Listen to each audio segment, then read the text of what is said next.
Mi nombre es Arturo Velasco. Tengo 64 años y hasta hace una semana pensaba que mi yerno Ricardo era un hombre trabajador y confiable que había sabido cuidar bien a mi hija Beatriz durante los últimos 10 años de matrimonio. Pero el miércoles por la tarde, cuando Beatriz llegó a casa con cara de preocupación para decirme que el banco había bloqueado mi cuenta por actividad sospechosa, vi cómo Ricardo no pudo ocultar una expresión de pánico absoluto que me reveló que él sabía exactamente por qué había ocurrido ese bloqueo. Lo que siguió después fue el descubrimiento más doloroso de mi vida. Mi propio yerno había estado usando mi identidad para cometer fraudes financieros durante meses, y el banco finalmente había detectado el patrón delictivo que lo iba a llevar directamente a prisión. «Papá, el banco bloqueó tu cuenta», me dijo Beatriz esa tarde mientras me mostraba un mensaje que había recibido en su celular. «Te están pidiendo que vayas urgente mañana a primera hora para aclarar unas operaciones que ellos consideran irregulares. No entiendo qué puede haber pasado si vos solo usás la cuenta para cobrar la jubilación y pagar los gastos de la casa». Mientras ella me explicaba los detalles del mensaje, yo observaba a Ricardo que estaba parado detrás de ella, y pude ver claramente cómo se le descompuso la cara cuando escuchó la palabra operaciones irregulares. La expresión de Ricardo en ese momento me dijo todo lo que necesitaba saber sobre quién era realmente el responsable de mis problemas bancarios. No era sorpresa, no era confusión, no era indignación por la injusticia que supuestamente estaba sufriendo su suegro. Era miedo puro y pánico absoluto de alguien que acababa de descubrir que su esquema criminal había sido detectado. Era la cara de un delincuente que sabía que su tiempo de libertad se estaba terminando muy rápidamente. Lo que yo no sabía en ese momento, pero que iba a descubrir durante los días siguientes, era que Ricardo llevaba 8 meses usando mi información personal para crear cuentas bancarias falsas, solicitar préstamos fraudulentos y ejecutar un esquema de lavado de dinero que había movido más de 500,000 pesos a través de diferentes entidades financieras. Mi yerno había convertido mi identidad en su herramienta de trabajo criminal y había estado financiando un estilo de vida que no podía costear con su sueldo legal, usando dinero robado con mi nombre. Imagínate la traición. Un hombre al que había recibido en mi familia como a un hijo, que había estado sentándose en mi mesa todos los domingos durante una década, que había sido el padre de mis nietos, había estado destruyendo mi reputación financiera para enriquecerse ilegalmente.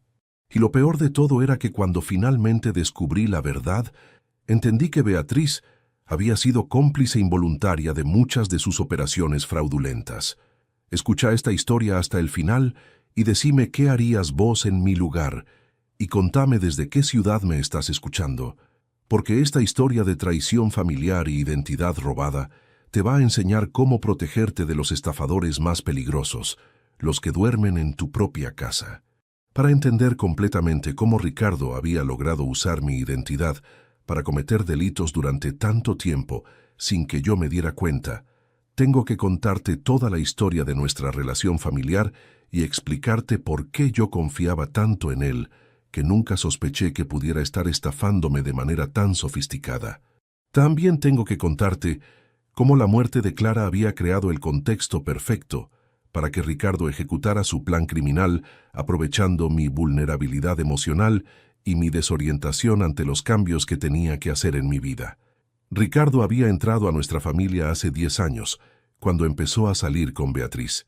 Ella tenía 26 años y trabajaba como administrativa en una empresa de seguros, mientras que él era un joven de 25 años que se desempeñaba como técnico en sistemas en una empresa de telecomunicaciones. Desde la primera vez que Beatriz me lo presentó, Ricardo me causó una excelente impresión por su educación, su respeto hacia los mayores y la manera genuina en que parecía estar enamorado de mi hija. Durante los 2 años que fueron novios antes de casarse, Ricardo venía a nuestra casa todos los domingos, sin excepción para almorzar en familia. Era un ritual que él respetaba religiosamente, aunque tuviera otros compromisos o invitaciones. Me decía que valoraba mucho la tradición familiar y que consideraba que conocer bien a los padres de Beatriz era fundamental para construir una relación sólida y duradera. Esa actitud me impresionó muchísimo porque mostraba madurez y seriedad en sus intenciones. Durante esas comidas dominicales, Ricardo siempre se comportó como el candidato a yerno ideal. Llegaba puntual, traía pequeños regalos para Clara y para mí, ayudaba a poner la mesa y a limpiar después de comer. Se quedaba conversando conmigo sobre temas variados: fútbol, política, trabajo, planes para el futuro. Tenía opiniones equilibradas, escuchaba respetuosamente puntos de vista diferentes a los suyos y mostraba interés genuino en mi experiencia de vida y en mis consejos sobre diferentes temas. Lo que más me gustaba de Ricardo era la manera en que trataba a Clara. Mi esposa había desarrollado algunos problemas de memoria que no eran todavía demencia, pero que la hacían repetir historias o confundir nombres ocasionalmente. Ricardo tenía una paciencia infinita con ella. Le prestaba atención cuando contaba anécdotas que ya había contado varias veces. La ayudaba a recordar detalles cuando se confundía. La trataba con el respeto y el cariño que merece una mujer mayor. Era imposible no apreciarlo. Cuando Ricardo le propuso matrimonio a Beatriz, después de 2 años de noviazgo, yo no solo di mi bendición, sino que me ofrecí entusiastamente a ayudarlos económicamente para la boda y para que compraran su primer departamento. Usé 30,000 pesos de mis ahorros para darles un anticipo que les permitiera acceder a un crédito hipotecario más conveniente. Me sentí orgulloso de poder contribuir al futuro de mi hija con un hombre que claramente la iba a cuidar y respetar durante toda la vida. La boda fue una celebración hermosa, donde Ricardo demostró su gratitud hacia nuestra familia de muchas maneras.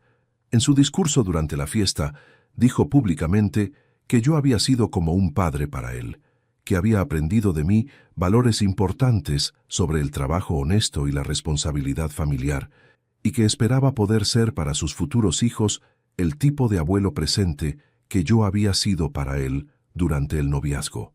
Palabras que me emocionaron hasta las lágrimas y que me convencieron de que Beatriz había elegido al hombre correcto.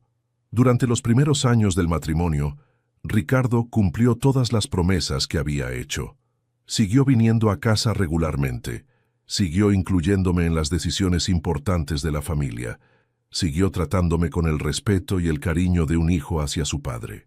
Cuando nacieron mis nietos Santiago y Emilia, Ricardo me convirtió en el abuelo presente que todo nieto merece tener. Me llevaba a los controles médicos de los bebés, me incluía en las consultas sobre crianza, me hacía sentir como una parte fundamental de la vida de mis nietos. Ricardo también había demostrado ser un padre excepcional con Santiago y Emilia. Era muy cariñoso, pero también disciplinado. Les enseñaba valores importantes como la honestidad y el respeto hacia otros. Se preocupaba genuinamente por su educación y su bienestar emocional. Los fines de semana los llevaba al parque, les leía cuentos antes de dormir, los ayudaba con las tareas escolares. Era el tipo de padre que cualquier abuelo quiere para sus nietos. Pero donde Ricardo realmente se ganó mi admiración fue durante los años más difíciles de la enfermedad de Clara.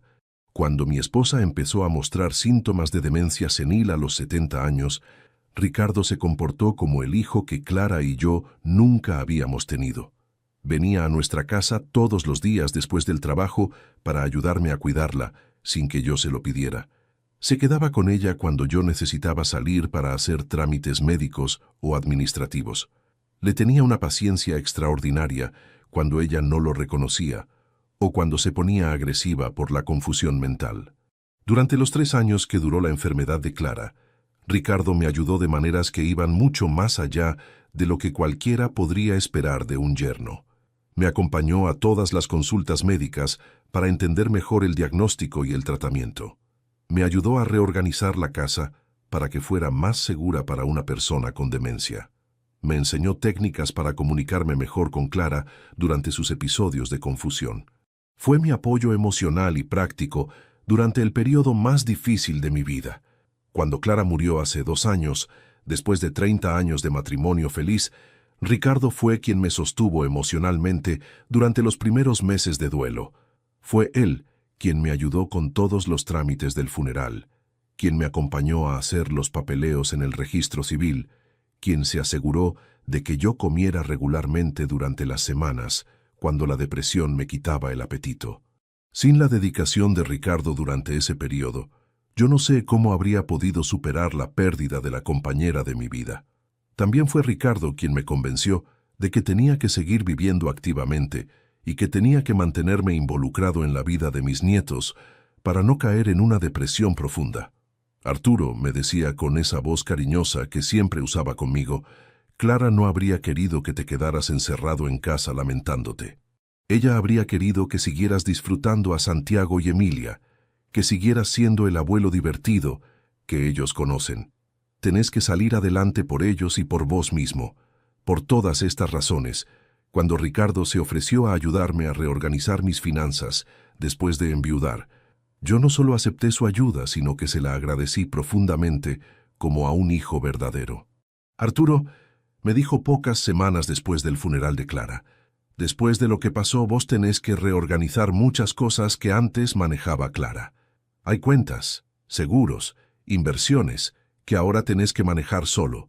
Si querés, yo te puedo ayudar con todo eso para que no te compliques ni pierdas plata por no entender los procedimientos modernos. La propuesta de Ricardo era perfectamente lógica y venía de alguien que había demostrado durante años que se preocupaba genuinamente por mi bienestar. Clara había sido quien manejaba la mayoría de nuestras finanzas domésticas durante 30 años de matrimonio.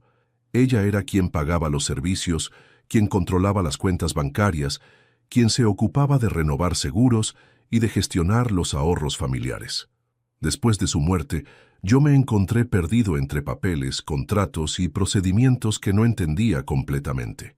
Tener la ayuda de un yerno que trabajaba en el sector de tecnología y que por lo tanto entendía de sistemas financieros modernos parecía una bendición del cielo.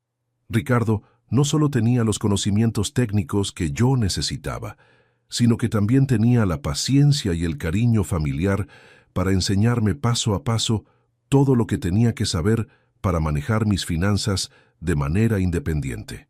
Era la combinación perfecta de competencia técnica y compromiso emocional. Durante los meses siguientes a la muerte de Clara, Ricardo estableció una rutina de venir a mi casa todos los miércoles por la tarde para trabajar conmigo en lo que él llamaba mi modernización financiera. Estas sesiones duraban generalmente 2 horas, y durante ese tiempo Ricardo revisaba conmigo todos los aspectos de mi situación económica: cuentas bancarias, tarjetas de crédito, seguros, inversiones, gastos mensuales, ingresos de jubilación, documentación importante. Todo era muy ordenado y muy didáctico. Ricardo traía carpetas organizadas donde iba archivando todos mis documentos por categorías. Me explicaba en términos simples cómo funcionaban productos financieros que yo no conocía. Me mostraba ventajas e inconvenientes de diferentes opciones bancarias. Me enseñaba a usar el home banking paso a paso hasta que yo me sintiera cómodo manejándolo solo. Era como tener un asesor financiero privado que además era mi familia.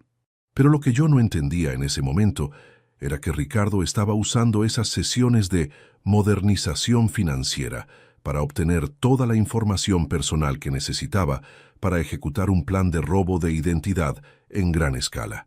Cada vez que revisábamos documentos juntos, él memorizaba números de cuenta, fechas de vencimiento, códigos de seguridad. Cada vez que me ayudaba a configurar claves para el home banking, él aprendía mis patrones de creación de contraseñas. Cada vez que me explicaba productos financieros, él estaba evaluando qué tipos de fraudes podía cometer usando mi perfil crediticio. El proceso de robo de identidad que Ricardo ejecutó contra mí fue tan gradual y tan perfectamente disfrazado como ayuda familiar que tardé meses en darme cuenta de que algo raro estaba pasando. Primero, me convenció de que tenía que cambiar todas mis claves bancarias después de la muerte de Clara por seguridad básica. Me explicó que cuando alguien muere, es importante que el cónyuge superviviente actualice todas sus contraseñas, porque Clara había tenido acceso a esa información y ahora yo tenía que protegerla mejor. Después, me sugirió que tenía que actualizar mi información de contacto en todos los bancos donde tenía cuentas, para asegurarme de que todas las comunicaciones importantes me llegaran directamente a mí. Me ayudó a llenar formularios donde yo autorizaba que las notificaciones bancarias fueran enviadas a nuevas direcciones de email y números de teléfono que supuestamente eran más seguros para mis transacciones financieras. Finalmente, me propuso que tenía que diversificar mis ahorros, abriendo cuentas adicionales en diferentes bancos para protegerme de problemas económicos que pudieran afectar a una sola entidad financiera.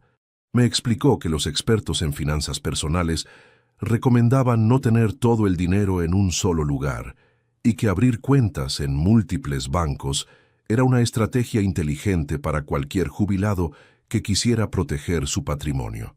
Cada una de estas sugerencias, considerada individualmente, parecía un consejo razonable de un yerno preocupado por el bienestar financiero de su suegro viudo.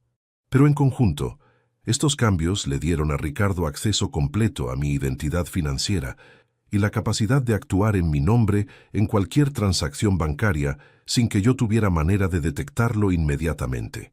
Había usado mi duelo y mi desorientación para convertirme en su herramienta principal de trabajo criminal. Lo que yo tampoco sabía era que Ricardo había estado preparando este plan desde mucho antes de la muerte de Clara.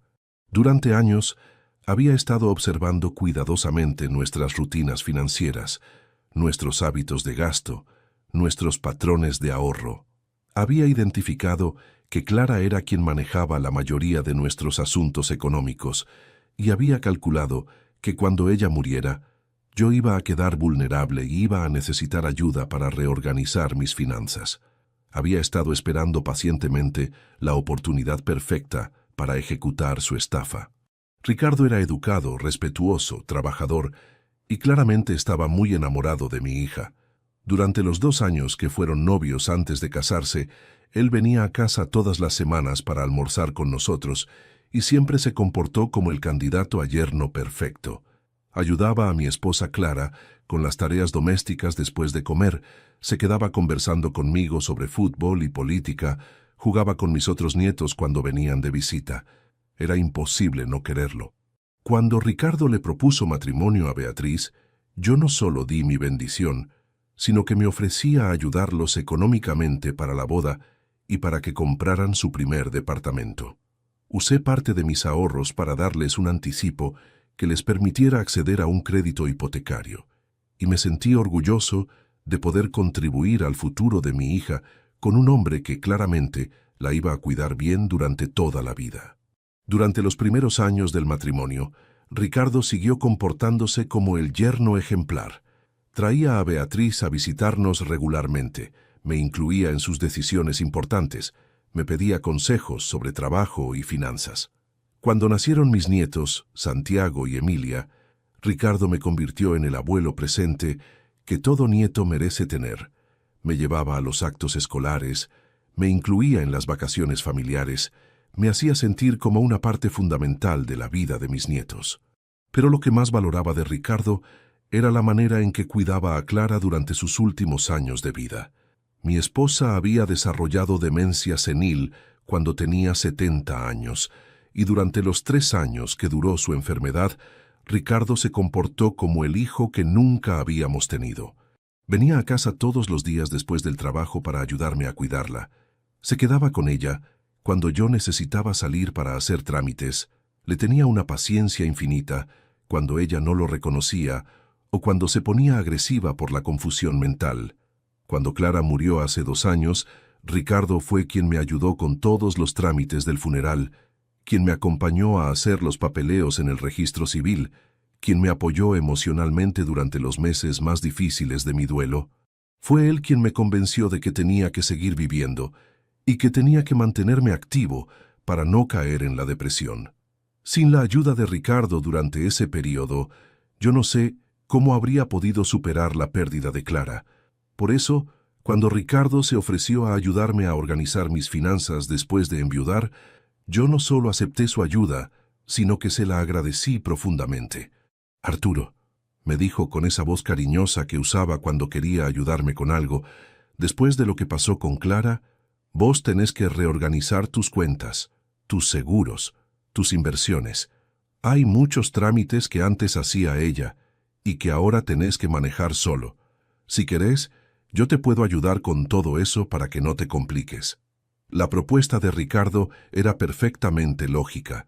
Clara había sido quien manejaba la mayoría de nuestras finanzas familiares durante 30 años de matrimonio, y después de su muerte yo me encontré perdido entre papeles, cuentas y procedimientos bancarios que no entendía completamente. Tener la ayuda de un yerno que trabajaba en tecnología y que entendía de sistemas financieros modernos parecía una bendición del cielo. Durante los meses siguientes a la muerte de Clara, Ricardo vino a casa todas las semanas para ayudarme a modernizar mi situación financiera. Me enseñó a usar el home banking, me ayudó a organizar mis documentos importantes, me explicó diferentes opciones de inversión que supuestamente me iban a dar mejores rendimientos que simplemente dejar el dinero en una cuenta de ahorros tradicional. Todo muy didáctico, muy paciente, muy cariñoso. Lo que yo no entendía en ese momento era que Ricardo estaba usando esas sesiones de ayuda financiera para obtener toda la información personal que necesitaba para cometer identidad robada en gran escala. Cada vez que me ayudaba a hacer trámites bancarios online, él memorizaba mis claves. Cada vez que revisaba mis documentos para organizarlos mejor, él fotografiaba mis datos personales con el celular. Cada vez que me explicaba nuevos productos financieros, él estaba evaluando qué tipo de fraudes podía cometer, usando mi perfil crediticio. El proceso de robo de identidad que Ricardo ejecutó contra mí fue tan gradual y tan bien disfrazado como ayuda familiar que yo no me di cuenta de nada durante meses. Primero me convenció de que tenía que cambiar todas mis claves bancarias por seguridad, después de la muerte de Clara. Después, me sugirió que tenía que actualizar mi información personal en todos los bancos para mantener mis datos al día. Finalmente, me propuso que tenía que abrir cuentas adicionales en diferentes entidades para diversificar mis ahorros y protegerme de problemas económicos. Cada uno de estos cambios, individualmente, parecía una sugerencia razonable de un yerno preocupado por el bienestar financiero de su suegro viudo. Pero en conjunto, estos cambios le dieron a Ricardo acceso completo a mi identidad financiera y la capacidad de actuar como si fuera yo en cualquier transacción bancaria. Había usado mi duelo y mi confusión para convertirme en su herramienta de trabajo criminal. Durante los primeros meses después de completar mi modernización financiera, Ricardo siguió comportándose como el yerno perfecto que había sido durante 10 años. Venía a visitarme regularmente, me ayudaba con los quehaceres domésticos que me resultaban difíciles hacer solo, me incluía en los planes familiares, seguía tratándome con el respeto y el cariño que siempre había mostrado. Pero yo empecé a notar algunos cambios sutiles en su comportamiento que me llamaron la atención, sin que yo pudiera entender inicialmente por qué me generaban una sensación de incomodidad. Ricardo había empezado a hacer preguntas muy específicas y detalladas sobre mis hábitos financieros personales. ¿A qué hora del día revisas tus cuentas bancarias, Arturo? ¿Lees todos los resúmenes que te manda el banco línea por línea? ¿Te fijas en cada operación individual o solo miras el saldo final? ¿Con qué frecuencia entras al home banking? Preguntas que supuestamente hacía para asegurarse de que yo estuviera controlando adecuadamente mis finanzas, pero que en realidad le servían para calcular exactamente qué tipos de operaciones fraudulentas podía ejecutar sin que yo las detectara rápidamente. También había empezado a traerme información sobre productos financieros cada vez más complejos y sofisticados que según él me iban a convenir más que los instrumentos básicos que yo estaba usando. Arturo, me decía, hay nuevas opciones de inversión que están dando rendimientos mucho mejores que las cuentas de ahorro tradicionales. Son productos diseñados específicamente para jubilados, con protecciones especiales, pero requieren documentación un poco más complicada. Si querés, yo te ayudo a entender todo y te acompaño al banco para que no te compliques. Cada vez que me proponía estos nuevos productos financieros, Ricardo me traía formularios ya preparados que supuestamente solo requerían mi firma en lugares que él había marcado con pequeñas cruces. Arturo Esto es solo burocracia bancaria estándar. Son formularios técnicos que dicen siempre lo mismo, que vos autorizás al banco a ofrecerte estos productos especiales. No te preocupes por leer todo el texto legal, es muy confuso para gente que no tiene experiencia financiera. Solo firma donde te marqué y yo me encargo de presentar todo correctamente en el banco. Documentación que, después descubriría durante la investigación, me comprometía legalmente con préstamos que yo nunca había solicitado, inversiones que yo nunca había autorizado y cuentas bancarias que yo nunca había querido abrir. Ricardo había usado mi confianza familiar para que yo firmara mi propia ruina financiera, sin entender lo que estaba haciendo. Había convertido mi ignorancia sobre productos financieros modernos en la herramienta perfecta para ejecutar fraudes en gran escala. Pero el cambio más obvio y preocupante en el comportamiento de Ricardo era que había empezado a vivir un estilo de vida que claramente superaba sus ingresos legales conocidos. De repente tenía un auto nuevo, modelo del año, que había comprado supuestamente con un descuento especial que había conseguido a través de la empresa donde trabajaba. Había renovado completamente la decoración de su departamento con muebles caros y electrodomésticos de última generación. Llevaba a Beatriz a restaurantes sofisticados todas las semanas y había empezado a comprar ropa de marca para toda la familia. Cuando le pregunté a Beatriz cómo Ricardo podía costear todos esos gastos nuevos con el sueldo que él ganaba como técnico en sistemas, ella me explicó que él había recibido varios ascensos importantes durante los últimos meses y que ahora estaba ganando mucho más dinero que antes. También me dijo que Ricardo había empezado a hacer trabajos freelance muy bien pagados durante los fines de semana, arreglando computadoras y sistemas para empresas pequeñas que no tenían departamento de informática propio, ascensos laborales y trabajos freelance que después descubrí durante la investigación nunca habían existido. El dinero extra que Ricardo estaba gastando para financiar su nuevo estilo de vida provenía directamente de los fraudes que estaba cometiendo usando mi identidad robada. Estaba pagando su auto nuevo con préstamos que había solicitado a mi nombre. Estaba comprando muebles caros con tarjetas de crédito que había activado usando mis datos personales. Estaba financiando cenas en restaurantes caros con dinero que había transferido ilegalmente desde cuentas que había abierto fraudulentamente usando mi información. Pero lo más perturbador de todo era que Ricardo había empezado a apostar grandes cantidades de dinero en sitios web de apuestas deportivas, usando fondos que provenían directamente de los fraudes que cometía contra mí. Durante la investigación judicial posterior, descubrí que él había desarrollado una adicción severa al juego online, que había comenzado como entretenimiento ocasional, pero que había escalado hasta convertirse en una compulsión que controlaba completamente su vida financiera y emocional. La adicción de Ricardo a las apuestas deportivas online era el verdadero motor que impulsaba todo su esquema criminal. No estaba robando mi identidad para mejorar su calidad de vida familiar o para invertir en negocios legítimos.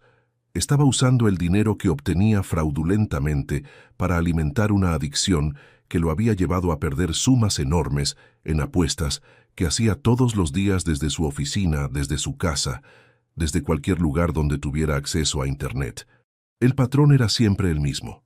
Ricardo usaba mi identidad para solicitar préstamos o para activar líneas de crédito. Transfería ese dinero a cuentas que él controlaba, lo apostaba en partidos de fútbol o en otros eventos deportivos.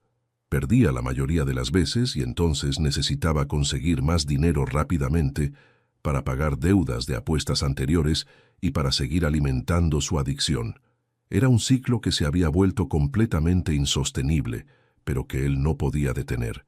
Durante esos meses, yo recibía ocasionalmente llamadas telefónicas de diferentes bancos, preguntándome sobre operaciones que supuestamente había realizado, pero que yo no recordaba haber autorizado. Señor Velasco, llamamos para confirmar la transferencia de 20,000 pesos que usted solicitó ayer por la tarde. ¿Puede confirmar que la operación es correcta? Yo les decía que tenía que ser un error, porque yo no había solicitado ninguna transferencia, y me respondían que iban a revisar la situación y que me volverían a contactar. Lo que estaba pasando en realidad era que Ricardo había configurado mi información de contacto bancaria de tal manera que él recibía la mayoría de las notificaciones automáticas sobre operaciones realizadas con mi identidad, pero algunas comunicaciones importantes todavía llegaban a mis números de teléfono originales. Cuando los bancos me llamaban para verificar transacciones sospechosas, Ricardo ya había anticipado esas llamadas, porque sabía exactamente qué operaciones había ejecutado y cuándo era probable que fueran detectadas como irregulares. Ricardo tenía respuestas preparadas para minimizar mis sospechas cada vez que yo le comentaba sobre estas llamadas bancarias confusas. «Ay, Arturo», me decía, «eso pasa todo el tiempo cuando uno moderniza sus cuentas como hiciste vos». Los sistemas de los bancos tardan un tiempo en actualizarse completamente, y mientras tanto mandan notificaciones duplicadas o confunden operaciones. No te preocupes, son errores técnicos que se corrigen solos después de unas semanas. Si te siguen molestando, yo llamo al banco para explicar la situación. Explicaciones que sonaban técnicamente plausibles viniendo de alguien que trabajaba en el sector de sistemas y que además había demostrado durante años que se preocupaba genuinamente por mi bienestar. Yo aceptaba sus explicaciones porque confiaba en él y porque realmente no entendía lo suficiente sobre sistemas bancarios modernos como para cuestionar sus interpretaciones de lo que estaba ocurriendo. Ricardo había usado mi ignorancia tecnológica como una herramienta perfecta para que yo no investigara situaciones que deberían haber activado inmediatamente mis sospechas. El esquema criminal de Ricardo funcionó durante 8 meses sin ser detectado, porque él había calculado muy cuidadosamente los límites del sistema financiero argentino. Conocía exactamente cuánto dinero podía mover usando mi identidad sin generar alertas automáticas de seguridad. Sabía qué tipos de operaciones eran monitoreadas más estrictamente por las entidades bancarias. Entendía cómo distribuir las transacciones fraudulentas entre diferentes instituciones para evitar que un solo banco detectara el patrón criminal completo. Ricardo también había cronometrado perfectamente sus fraudes para aprovechar periodos en que la supervisión bancaria era más relajada. Ejecutaba la mayoría de sus operaciones más grandes durante fines de semana largos, feriados o periodos vacacionales cuando había menos personal trabajando en las áreas de control y monitoreo. Había estudiado los ritmos administrativos del sistema financiero y había aprendido a operar en los momentos de menor vigilancia. Pero lo que Ricardo no había anticipado era que el Banco Central había implementado recientemente un sistema de inteligencia artificial muy avanzado que analizaba patrones de comportamiento financiero entre múltiples instituciones simultáneamente para detectar esquemas de lavado de dinero, robo de identidad y otros delitos financieros sofisticados. Este sistema no se limitaba a revisar transacciones individuales dentro de cada banco, sino que buscaba correlaciones sospechosas en el comportamiento económico de personas que aparentemente no deberían tener conexiones financieras entre ellas. El algoritmo de inteligencia artificial detectó que mi perfil financiero había cambiado de manera completamente inconsistente con mis antecedentes crediticios de 30 años. Una persona de 64 años, jubilada, viuda, que históricamente había manejado sus finanzas de manera muy conservadora y predecible, de repente estaba ejecutando operaciones financieras muy complejas, solicitando múltiples préstamos en periodos cortos, moviendo sumas de dinero significativas entre diferentes cuentas y generando patrones de actividad que no correspondían para nada con el perfil de riesgo que los bancos tenían registrado para mí. Además, el sistema de inteligencia artificial había identificado conexiones estadísticamente sospechosas entre mi actividad financiera anómala y cuentas bancarias asociadas con Ricardo que mostraban depósitos regulares que coincidían temporalmente con las operaciones irregulares ejecutadas usando mi identidad. Era evidencia circunstancial muy sólida de que alguien estaba usando mis datos personales para cometer fraudes sistemáticos y transferir el dinero robado a cuentas que Ricardo controlaba directamente. El algoritmo también había detectado que Ricardo tenía acceso a bases de datos de clientes de telecomunicaciones que contenían información personal detallada sobre miles de personas mayores, y que había correlaciones entre algunos de esos registros y otros casos de robo de identidad que estaban siendo investigados en diferentes jurisdicciones. El sistema había identificado un patrón criminal mucho más amplio del que yo había sido víctima y había determinado que Ricardo era probablemente el centro de una red de estafas dirigidas específicamente a adultos mayores vulnerables. Cuando el sistema bancario detectó todos estos patrones sospechosos, activó automáticamente protocolos de emergencia que bloquearon inmediatamente todas las cuentas asociadas con mi identidad e iniciaron una investigación coordinada entre múltiples entidades financieras y agencias gubernamentales. También enviaron alertas urgentes a todas las instituciones donde yo supuestamente tenía productos financieros activos, solicitando que verificaran inmediatamente la legitimidad de todas las operaciones recientes que habían sido ejecutadas usando mi información personal. El mensaje que Beatriz había recibido en su celular era parte de este protocolo de emergencia diseñado para proteger víctimas de robo de identidad. El banco había intentado contactarme directamente usando la información de contacto que tenían registrada en sus sistemas, pero como Ricardo había modificado la mayoría de mis datos de comunicación para que él recibiera las notificaciones importantes, el sistema automático había recurrido a contactar a mi familiar más cercano que estaba registrado en sus bases de datos como contacto de emergencia. Era una medida de protección muy inteligente que aseguraba que las víctimas de robo de identidad fueran notificadas sobre problemas con sus cuentas sin que los estafadores pudieran interceptar esas comunicaciones. El sistema había sido diseñado específicamente para situaciones como la mía, donde delincuentes familiares habían manipulado la información de contacto de sus víctimas para poder controlar qué información recibían sobre sus propias finanzas.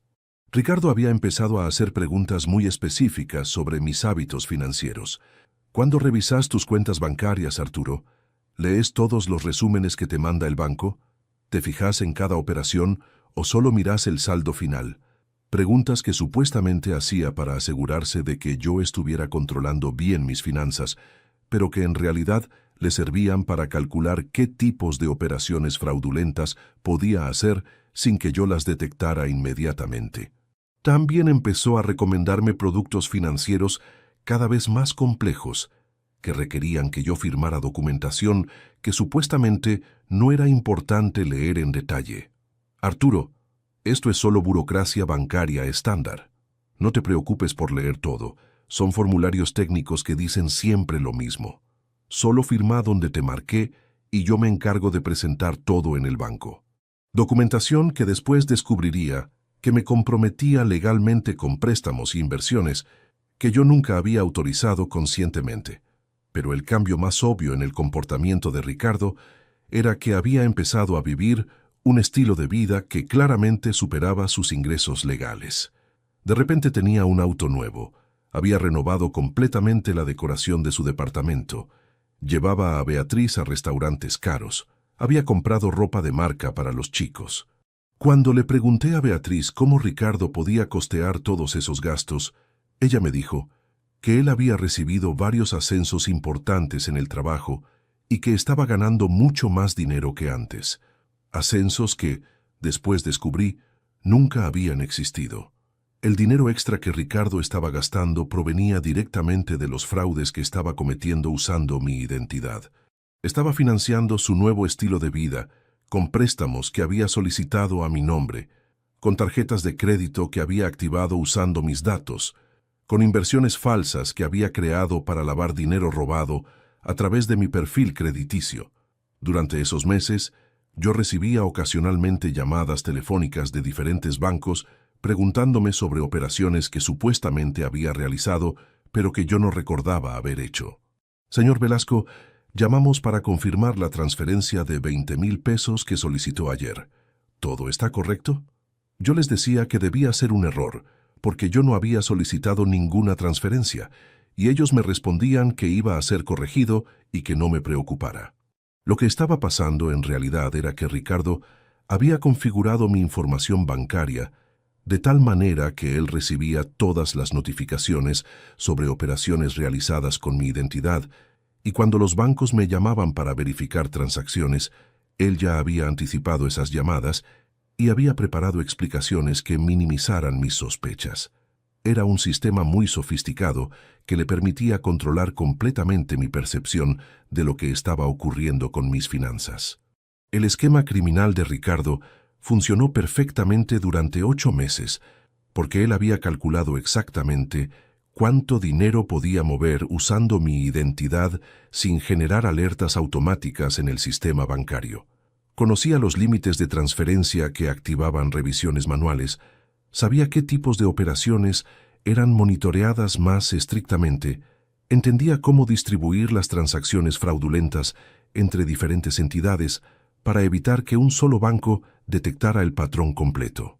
Pero lo que Ricardo no había calculado era que el sistema bancario nacional había implementado recientemente algoritmos de inteligencia artificial que analizaban patrones de comportamiento financiero entre múltiples instituciones para detectar esquemas de lavado de dinero y robo de identidad. Estos algoritmos no se limitaban a revisar transacciones individuales, sino que buscaban correlaciones sospechosas en el comportamiento financiero de personas que no deberían tener conexiones económicas aparentes. El algoritmo detectó que mi perfil financiero mostraba un patrón de actividad completamente inconsistente con mi historial crediticio de 30 años. Una persona de 64 años, jubilada, viuda, que históricamente había manejado sus finanzas de manera muy conservadora, de repente estaba ejecutando operaciones financieras complejas, solicitando múltiples préstamos simultáneamente y moviendo sumas de dinero que no correspondían con sus ingresos declarados. Además, el algoritmo había identificado conexiones entre mi actividad financiera anómala y cuentas bancarias asociadas con Ricardo que mostraban depósitos inexplicables que coincidían temporalmente con las operaciones sospechosas realizadas con mi identidad. Era evidencia circunstancial muy sólida de que alguien estaba usando mis datos para cometer fraudes y transferir el dinero robado a cuentas controladas por Ricardo. Cuando el sistema bancario detectó este patrón, activó automáticamente protocolos de seguridad que bloquearon todas mis cuentas e iniciaron una investigación de delitos financieros. También enviaron alertas a todas las entidades donde yo supuestamente tenía productos activos para que verificaran la legitimidad de todas las operaciones recientes asociadas con mi identidad. Era una respuesta automática muy rápida y muy eficiente que neutralizó inmediatamente la capacidad de Ricardo para seguir cometiendo fraudes. El mensaje que Beatriz había recibido en su celular era parte de este protocolo de seguridad. El banco había intentado contactarme directamente, pero como Ricardo había configurado mi información de contacto para que él recibiera la mayoría de las comunicaciones bancarias, el sistema había recurrido a contactar a mi familiar más cercano, registrado en sus bases de datos.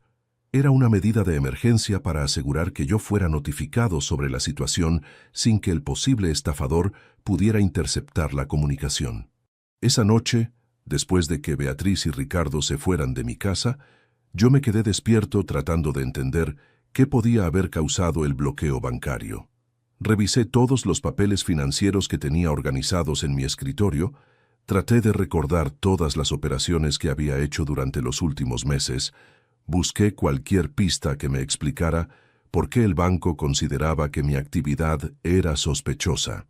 No encontré nada obviamente irregular en la documentación que tenía a mano, pero sí noté que había muchos papeles que Ricardo había manejado durante sus sesiones de ayuda financiera que yo no entendía completamente. Formularios que había firmado porque él me había asegurado que eran trámites rutinarios. Contratos que había aceptado porque él me había explicado que me iban a convenir económicamente.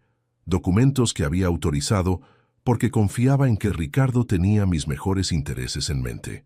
Al día siguiente, fui al banco muy temprano para la reunión que me habían solicitado. Me atendió la licenciada Romina Paz, gerente de la División de Delitos Financieros, junto con un investigador de la Policía Económica que había sido asignado a mi caso. Lo que me explicaron durante esa reunión cambió completamente mi percepción de lo que había estado ocurriendo durante los últimos meses. Señor Velasco, me dijo la licenciada Paz mientras me mostraba una carpeta llena de documentos, usted ha sido víctima de un esquema muy sofisticado de robo de identidad que ha durado varios meses. Alguien ha estado usando su información personal para solicitar préstamos, abrir cuentas, hacer inversiones y ejecutar transferencias por un total de 540,000 pesos. Todas estas operaciones fueron realizadas sin su conocimiento o consentimiento real, aunque técnicamente aparecen como si hubieran sido autorizadas por usted. 540,000 pesos. Una fortuna que alguien había robado usando mi nombre mientras yo no me daba cuenta de nada. El investigador me explicó que el perfil del delincuente indicaba que se trataba de alguien con acceso privilegiado a mi información personal, con conocimientos técnicos del sistema financiero y con la capacidad de interceptar comunicaciones bancarias dirigidas a mí. Alguien muy cercano a mí que había abusado de mi confianza para convertirme en su herramienta de trabajo criminal. Cuando me mostraron copias de todos los documentos que supuestamente yo había firmado para autorizar estas operaciones fraudulentas, reconocí inmediatamente mi firma en todos ellos. Pero también recordé las circunstancias en que Ricardo me había hecho firmar cada uno de esos papeles, siempre diciéndome que eran trámites menores que no valía la pena que yo leyera en detalle. Había usado mi confianza y mi duelo por Clara para que yo firmara mi propia ruina financiera, sin entender lo que estaba haciendo. El investigador me preguntó si sospechaba de alguien específico que pudiera haber tenido acceso a mi información personal durante el período en que ocurrieron los fraudes. Cuando les conté sobre toda la ayuda que Ricardo me había dado para organizar mis finanzas después de la muerte de Clara, tanto la licenciada Paz como el investigador intercambiaron una mirada que me confirmó que ellos ya habían identificado a Ricardo como el principal sospechoso. Señor Velasco, me dijo el investigador, necesitamos que usted nos ayude a documentar todas las interacciones que tuvo con su yerno relacionadas con temas financieros durante los últimos meses. También necesitamos que actúe normalmente con él, mientras completamos la investigación, para que no sospeche que hemos descubierto su esquema criminal. Es muy importante que él no se entere de que estamos investigando hasta que tengamos evidencia suficiente para arrestarlo. Durante la semana siguiente, la más difícil de mi vida, tuve que fingir normalidad con Ricardo mientras sabía que él era el responsable de mi ruina financiera. Tuve que seguir recibiéndolo en mi casa todos los domingos. Tuve que escuchar sus mentiras sobre su supuesto éxito laboral. Tuve que soportar que siguiera actuando como el yerno preocupado por mi bienestar, mientras sabía que él había destruido mi estabilidad económica para financiar su propio estilo de vida. Pero lo más doloroso de esa semana fue darme cuenta de que Beatriz había sido usada como herramienta inconsciente de muchas de las estafas de Ricardo. Algunas de las operaciones fraudulentas que él había ejecutado usando mi identidad requerían firmas adicionales de familiares directos, y Ricardo había convencido a Beatriz de que firmara esos documentos diciéndole que eran autorizaciones para que yo pudiera acceder a mejores productos financieros diseñados para personas mayores. Beatriz había firmado sin sospechar nada, porque confiaba ciegamente en su marido y porque él le había explicado que todo era para beneficio de su padre. Mi propia hija había sido manipulada para ser cómplice involuntaria de los delitos que su marido estaba cometiendo contra mí. Ricardo había corrompido las relaciones familiares más sagradas para ejecutar su plan criminal. El viernes de esa semana, el investigador me llamó para informarme que habían completado la investigación y que iban a arrestar a Ricardo el lunes por la mañana en su lugar de trabajo. También me explicó que habían descubierto que Ricardo había estado cometiendo fraudes similares contra otras víctimas usando el mismo método, y que mi caso era parte de una investigación más amplia sobre una red de estafas de identidad robada dirigidas a personas mayores vulnerables. Ricardo había usado información que obtenía en su trabajo en telecomunicaciones para identificar clientes mayores que habían perdido recientemente a sus cónyuges, y después se acercaba a sus familias ofreciendo ayuda técnica para modernizar las finanzas de las víctimas. Era un esquema criminal muy organizado que había robado millones de pesos a docenas de familias durante los últimos 2 años. Yo era solo una de muchas víctimas de una operación delictiva profesional. El lunes por la mañana, Ricardo fue arrestado cuando llegó a su oficina. Los agentes lo esperaban con una orden judicial que también autorizaba el registro de su casa y la confiscación de todos sus dispositivos electrónicos. Beatriz me llamó llorando desde la comisaría, donde había ido a preguntar por qué habían arrestado a su marido. «Papá, no entiendo nada. Dicen que Ricardo estafó gente, pero debe ser un error. Ricardo jamás haría algo así. Él es un buen hombre, un buen padre, un buen esposo». Tuve que explicarle a mi hija que su marido había estado usando mi identidad para cometer fraudes durante meses y que toda la evidencia había sido documentada por las autoridades durante una investigación que había durado semanas. Ver cómo Beatriz se daba cuenta de que el hombre que amaba, el padre de sus hijos, el compañero en el que había confiado durante 10 años, era un delincuente que había destruido la estabilidad financiera de su propio padre, fue una de las experiencias más desgarradoras de mi vida. Durante los días siguientes al arresto, salieron a la luz muchos detalles sobre la doble vida que Ricardo había estado llevando. La mayor parte del dinero que había robado usando mi identidad había sido gastado en apuestas deportivas online, un vicio que había desarrollado sin que nadie de la familia lo supiera. Los ascensos que supuestamente había recibido en el trabajo eran ficticios.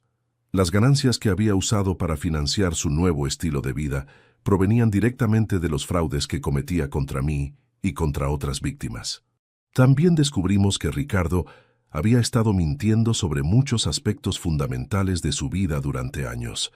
El trabajo estable que supuestamente tenía en telecomunicaciones era real, pero él había sido amonestado varias veces por usar su acceso a bases de datos de clientes para fines no autorizados. Sus supervisores habían notado comportamientos sospechosos, pero no habían investigado lo suficiente como para descubrir que él estaba usando información confidencial de clientes para identificar víctimas de estafas. Beatriz tuvo que enfrentar no solo el hecho de que su marido era un delincuente, sino también que su matrimonio había sido construido sobre mentiras durante años. La personalidad cariñosa y responsable que Ricardo había mostrado en familia era genuina en algunos aspectos, pero había sido instrumentalizada para ganar la confianza necesaria para acceder a víctimas vulnerables. Él realmente amaba a Beatriz y a los chicos, pero había usado ese amor como cobertura para actividades criminales que ponían en riesgo el futuro de toda la familia. El juicio de Ricardo duró 4 meses y fue una experiencia muy difícil para toda nuestra familia.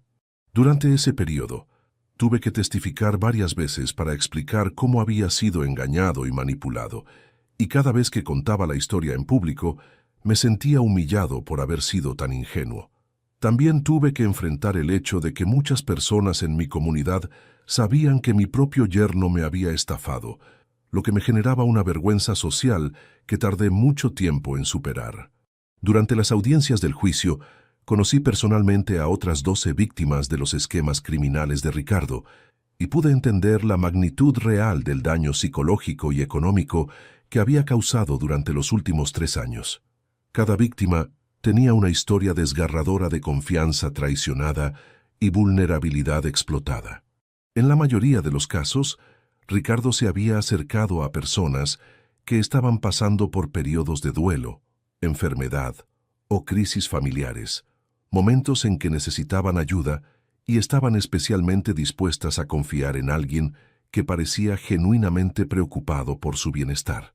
Una de las víctimas que más me impactó era doña Elena Fuentes, una mujer de 70 años que había perdido a su marido en un accidente de tránsito y que había confiado en Ricardo cuando él se presentó en su casa ofreciendo ayuda gratuita para reorganizar los seguros de vida y las herencias.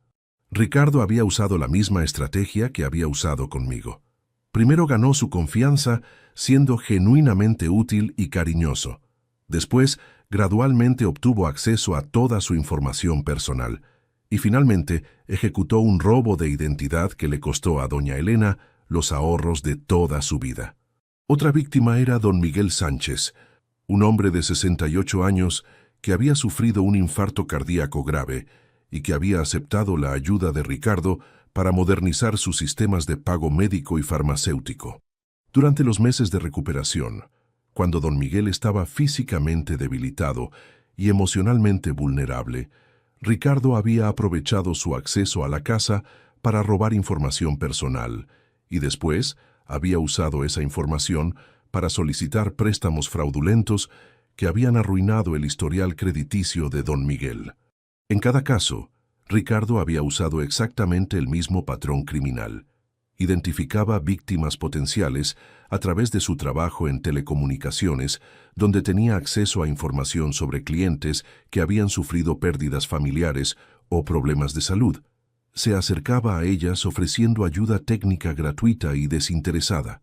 Dedicaba semanas o meses a ganar su confianza completa siendo genuinamente útil y cariñoso. Obtenía acceso gradual a su información personal y financiera, y después ejecutaba esquemas de robo de identidad que duraban hasta que las víctimas se daban cuenta de lo que estaba pasando o hasta que los sistemas bancarios detectaban actividad sospechosa. En total, la investigación judicial determinó que Ricardo había robado más de 2.400.000 pesos a 15 familias diferentes durante 3 años de actividad criminal sistemática.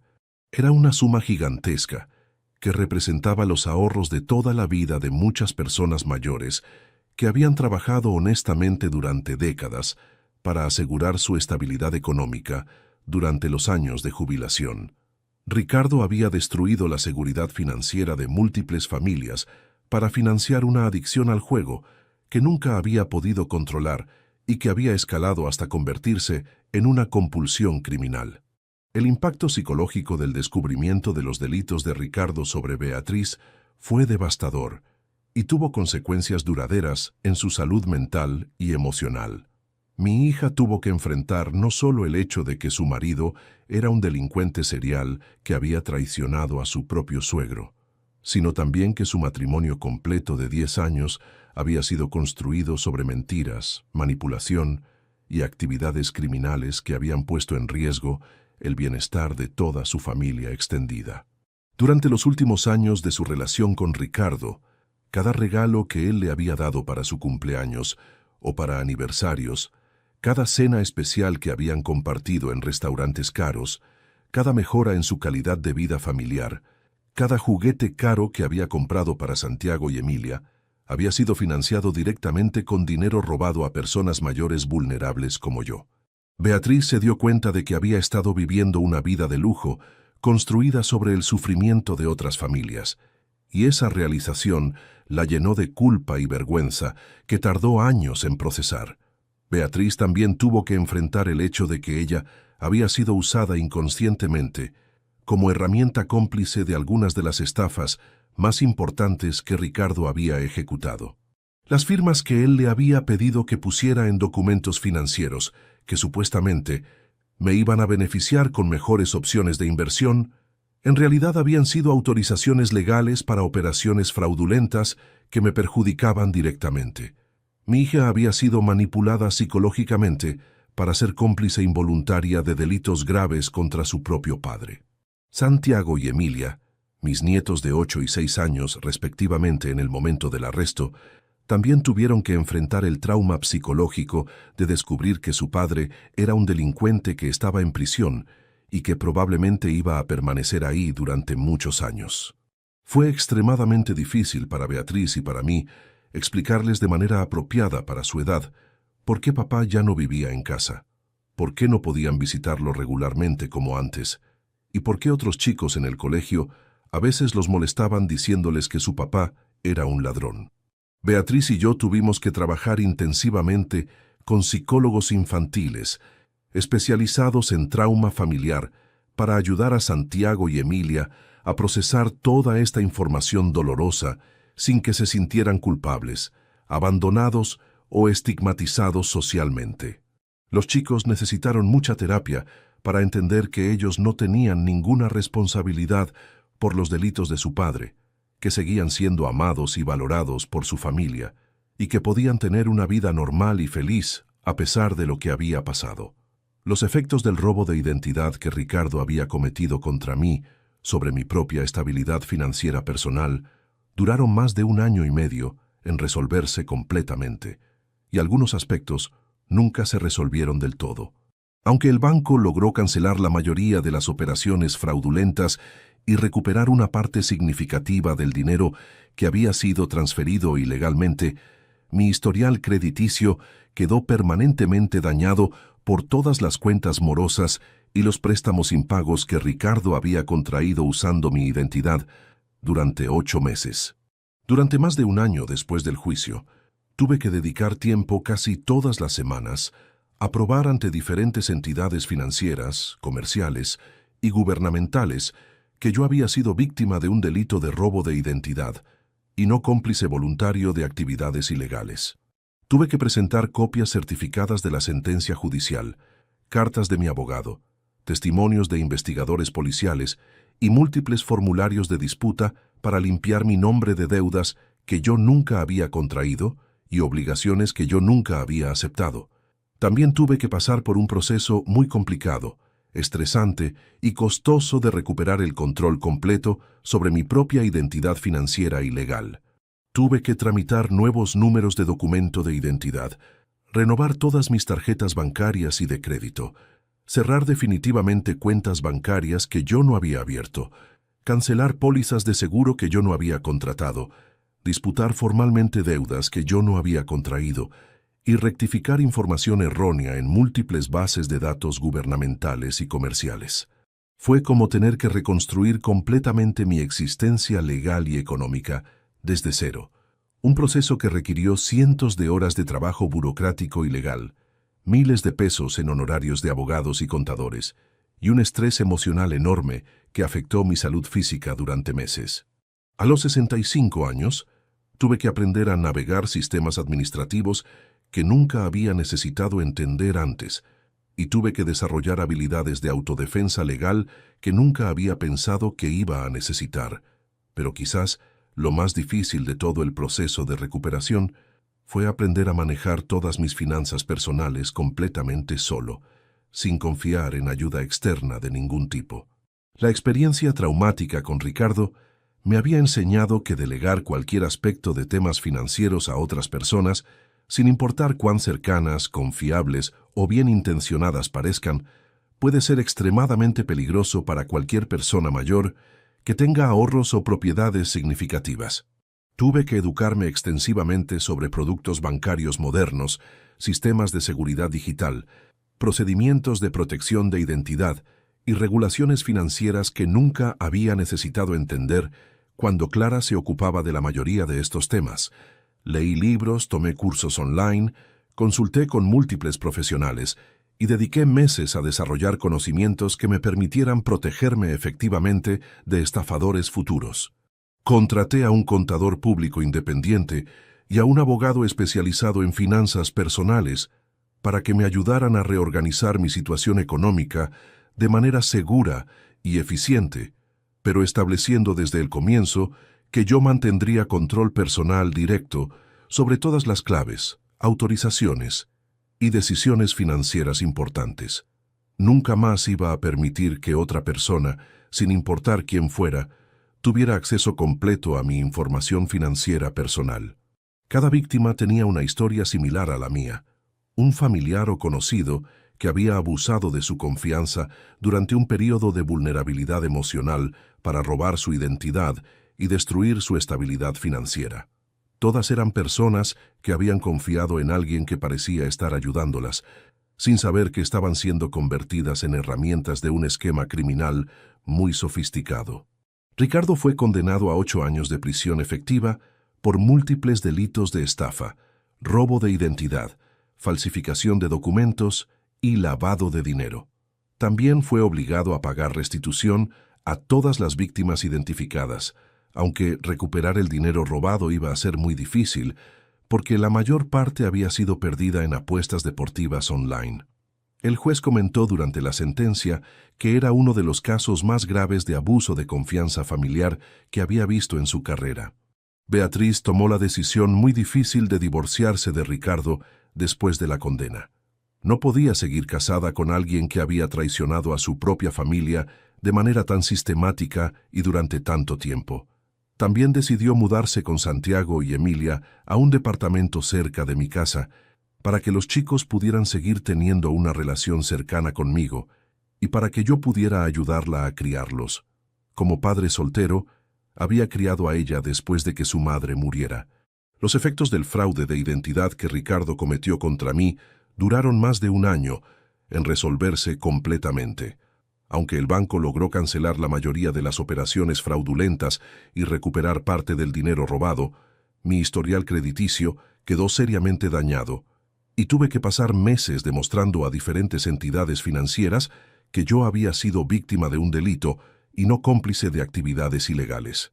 También tuve que aprender a manejar todas mis finanzas personales sin ayuda externa, porque la experiencia con Ricardo me había enseñado que confiar en otras personas para temas financieros, sin importar cuán cercanas sean, puede ser extremadamente peligroso.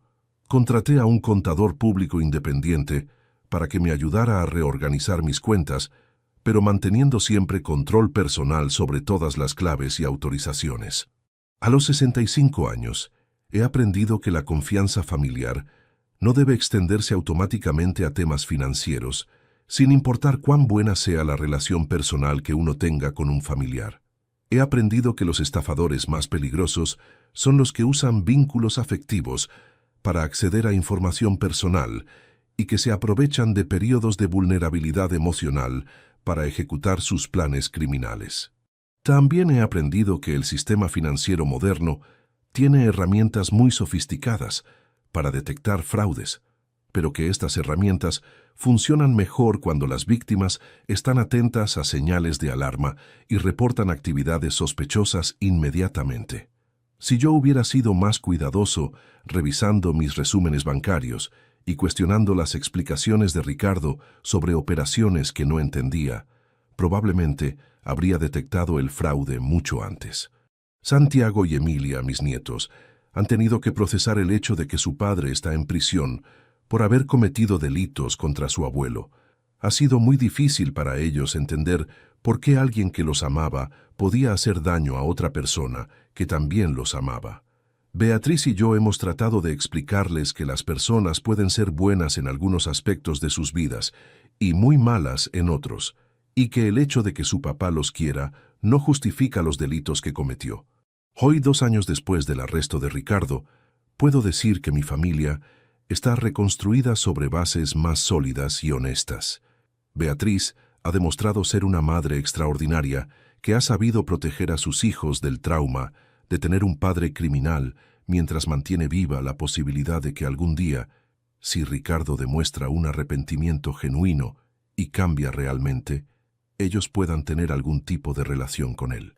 Yo he recuperado la mayoría de mi estabilidad financiera y he aprendido a manejar mis recursos de manera independiente y segura. Uso la experiencia traumática que viví como herramienta educativa para ayudar a otros adultos mayores a protegerse de estafadores familiares. Doy charlas en centros de jubilados sobre señales de alarma que pueden indicar que alguien cercano está abusando de la confianza financiera. Contame qué pensás de esta historia y si te ayudó a entender cómo funcionan las estafas de robo de identidad cometidas por familiares. Contame si vos o alguien que conoces pasó por una situación similar donde tuvieron que descubrir que alguien de confianza estaba abusando de ellos financieramente. Y contame desde qué ciudad me estás escuchando, porque me interesa saber que esta experiencia dolorosa puede servir para proteger a otras familias. Al final, cuando mi hija me dijo que el banco había bloqueado mi cuenta, no sabía que esa frase iba a marcar el comienzo del fin de la carrera criminal de Ricardo. El miedo que vi en su cara cuando escuchó sobre las operaciones irregulares era el miedo de un delincuente que sabía que había sido descubierto. Era el miedo de alguien que entendía que todo el dinero que había robado, toda la confianza que había traicionado, todas las mentiras que había construido, estaban a punto de colapsar sobre él. Ricardo había calculado muy bien cómo robar mi identidad, pero no había calculado que el sistema bancario moderno usa inteligencia artificial para detectar patrones criminales que pueden permanecer invisibles para las víctimas durante meses. No había calculado que su propio nerviosismo iba a revelarlo tan claramente cuando el esquema finalmente fuera descubierto.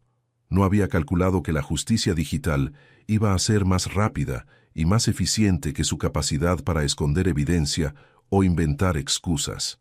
Hoy puedo decir que aunque la traición de Ricardo me causó un daño económico y emocional muy grande, también me enseñó lecciones valiosas sobre protección personal y me dio herramientas para ayudar a otros que pasan por situaciones similares. La experiencia me demostró que nunca es demasiado tarde para aprender a defenderse y que la familia verdadera se demuestra no con palabras, sino con acciones honestas y transparentes. Y vos que me escuchaste hasta acá, recordá que la confianza se gana día a día, pero se puede perder en un instante, que la gente más peligrosa es la que tiene acceso a tu vida privada y que conoce tus vulnerabilidades, que proteger tu identidad financiera es tan importante como proteger tu casa o tu familia, y que cuando algo no te cierre, aunque sea de una persona que querés mucho, siempre es mejor investigar antes de lamentarse después.